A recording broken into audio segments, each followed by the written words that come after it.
In the past couple of days, the war in Iran has apparently restarted in earnest. Both the US and Iran have traded. Why oil prices look set to skyrocket. This is something I've been saying for maybe nearly a month now, that I expect the price of oil to hit 150 by the end of August. Did strikes and disavowed diplomacy, with Trump saying the recently agreed Memorandum of Understanding is over, and the Iranians describing further negotiations as futile. Unsurprisingly, the Iranians have reacted by, once again, declaring the Strait of Hormuz closed. This has pushed oil prices up a bit, but not by that much, which might explain why Trump sounds so confident about restarting a war that he was apparently desperate to stop only last month. However, in this video, we're going to explain why Trump's confidence might be misplaced. It is. And why a non-linear oil crisis, in other words, a sudden spike in oil price, a sudden shortage, rather than a gradual increase, looks increasingly likely.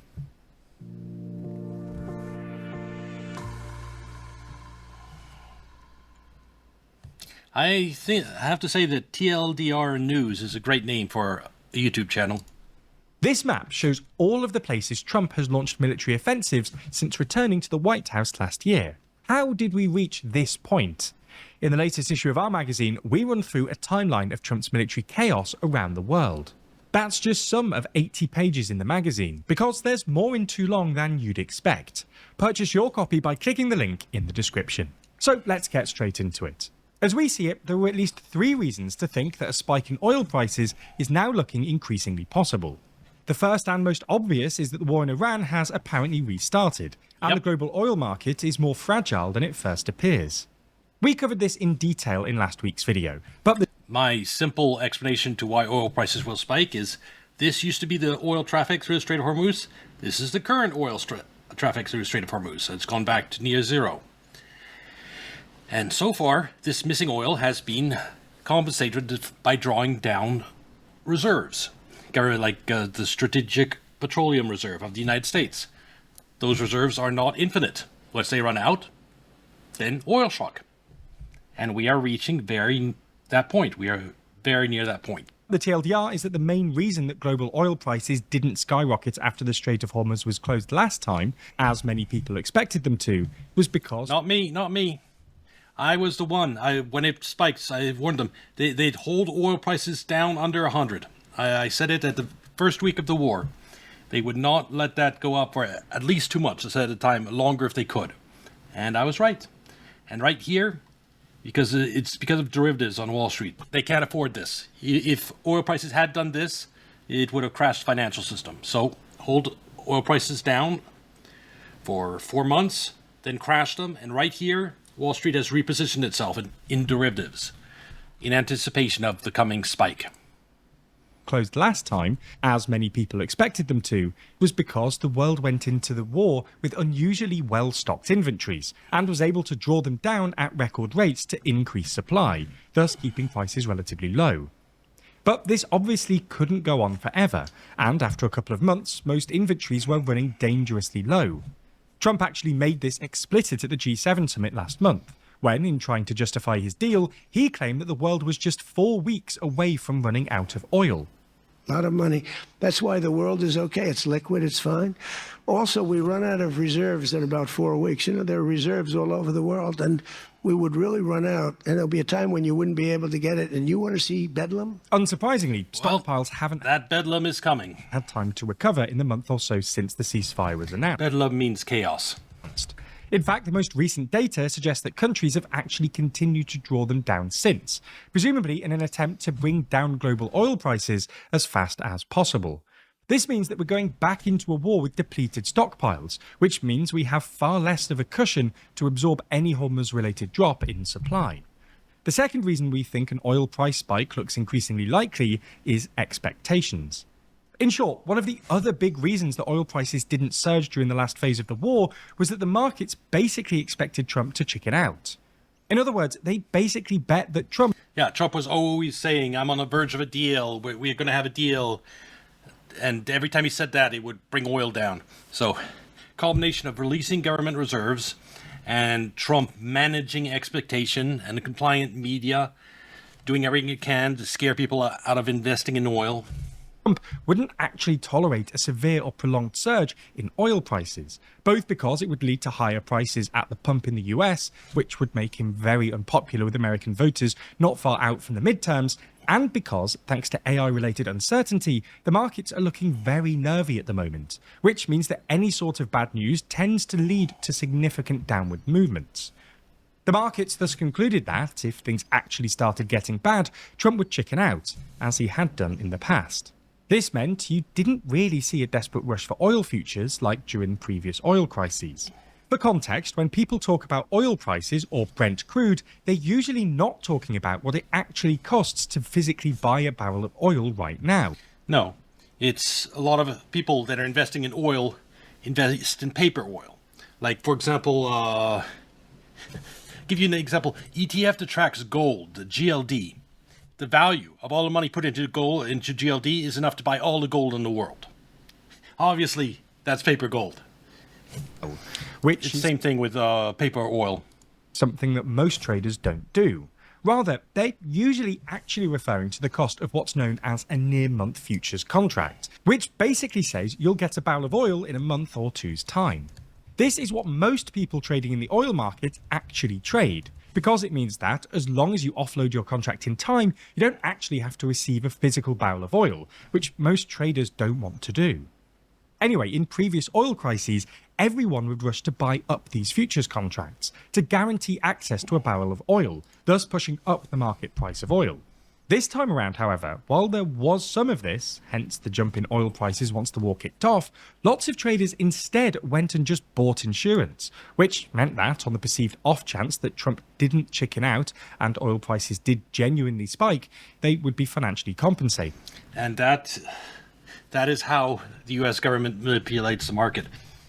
It encourages people to do that, to buy insurance. That means instead of buying oil, they're encouraged to just buy call options or put options, derivatives, to hedge against a big spike in oil. And what the government can do to manipulate the market is to sell a lot of call options on oil to keep the price of oil down. Sell a lot of paper oil. Then combine that with market manipulation, that is how you keep the price of oil down.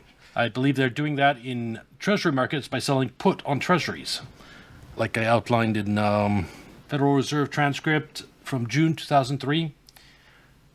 More options sold, the better. The larger volume of options sold could reduce the risk premium embedded in long-term rates. That means selling a lot of put options. Insurance on U.S. treasuries would allow the government to finance itself as a cheaper interest rate.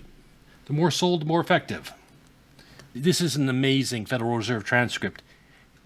These transcripts are released 5 years later. So this was released in the middle of 2008.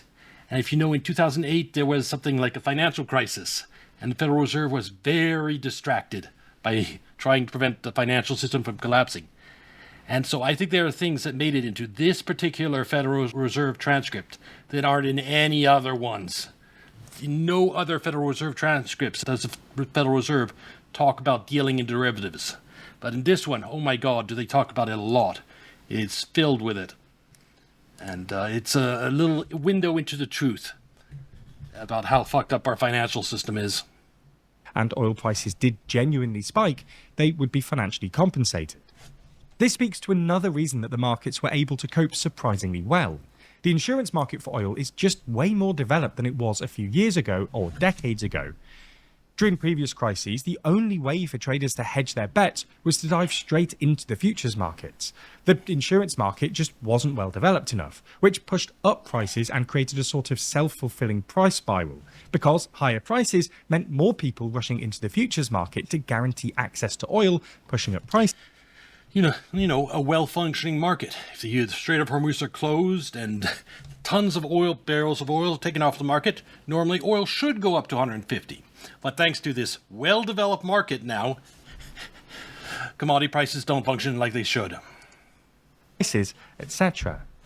Anyway, the point we're trying to make here is that people expected Trump to chicken out, which is one of the reasons they went for insurance rather than futures. The problem here is that the events of the past week or so strongly suggest that Trump has decided the costs of chickening out and accepting an imbalance. And that's what he just said here confirms what I've been saying all along about why oil prices couldn't be allowed to go over 150. Who do you think is selling all these call options on oil to keep the price of oil down? The government. And the government would have the Federal Reserve, huge losses if go 1 year. If oil prices went up to like 120, because they've sold all these call options at 100. And when it crashed down here, this allowed the government to buy back all those call options at a low rate, and now it is positioned to oil prices can be allowed to go up without completely wrecking the financial system.